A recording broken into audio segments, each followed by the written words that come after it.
India all the times देश और दुनिया के बारे में सटीक जानकारी के साथ।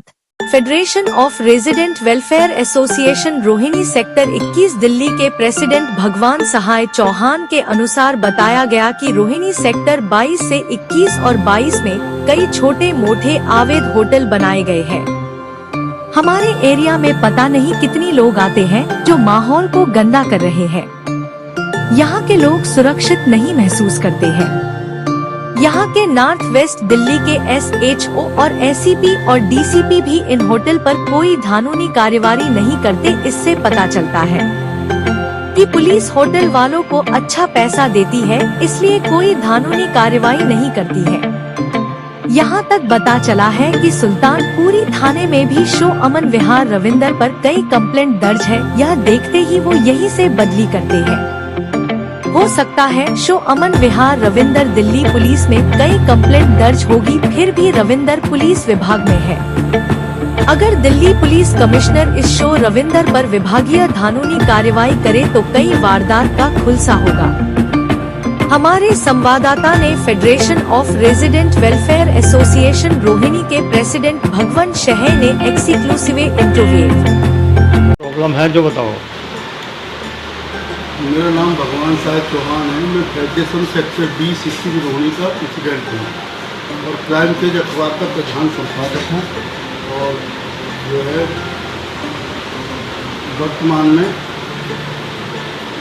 RSS टोली का दिल्ली प्रांत का सदस्य हूँ।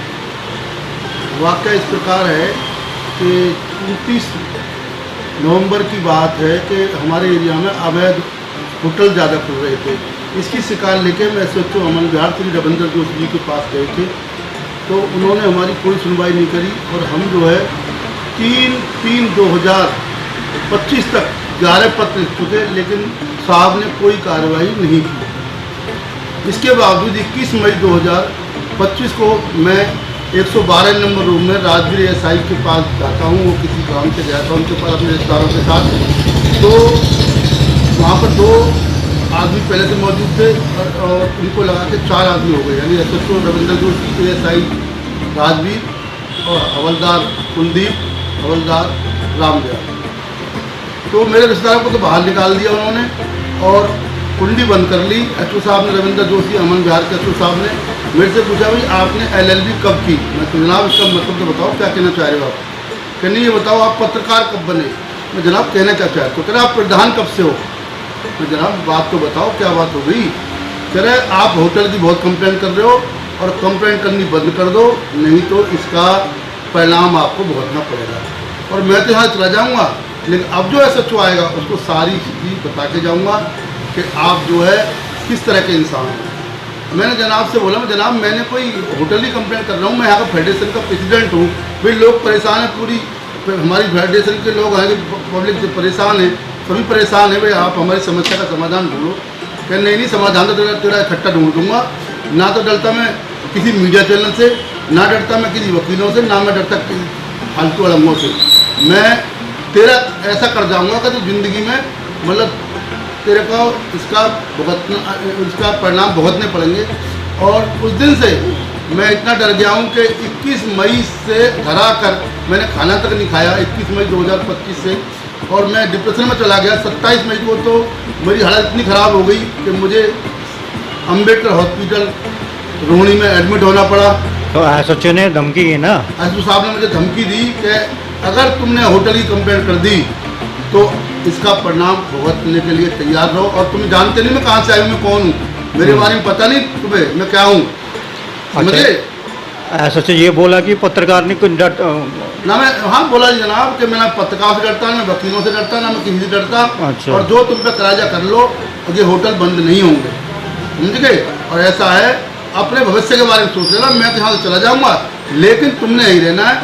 और अगला जो है अब जो SHO आएगा मैं उसको बता के जाऊँगा सारी आपकी स्थिति कि भाई आप किस तरह के इंसान हो। और बस अपने भविष्य के बारे में सोच लेना कि आपका क्या होगा परिणाम। अगर तुमने होटल को छेड़ा, किसी भी होटल की कंप्लेंट की, तो इसके परिणाम आप भुगतने के लिए तैयार हो। भविष्य में आपका क्या होगा ये समझ लेना बस। हाँ, तो पुलिस डिपार्टमेंट की आपको से धमकी मिलती है, सीधी सी बात। पुलिस डिपार्टमेंट एसएचओ अमन विहार रविंदर जोशी धमका रहे हैं मुझे डायरेक्ट खुद एक कमरे में बंद करके। हाँ, तो और उनका डिपार्टमेंट को बिल्कुल नहीं सुनना मेरी।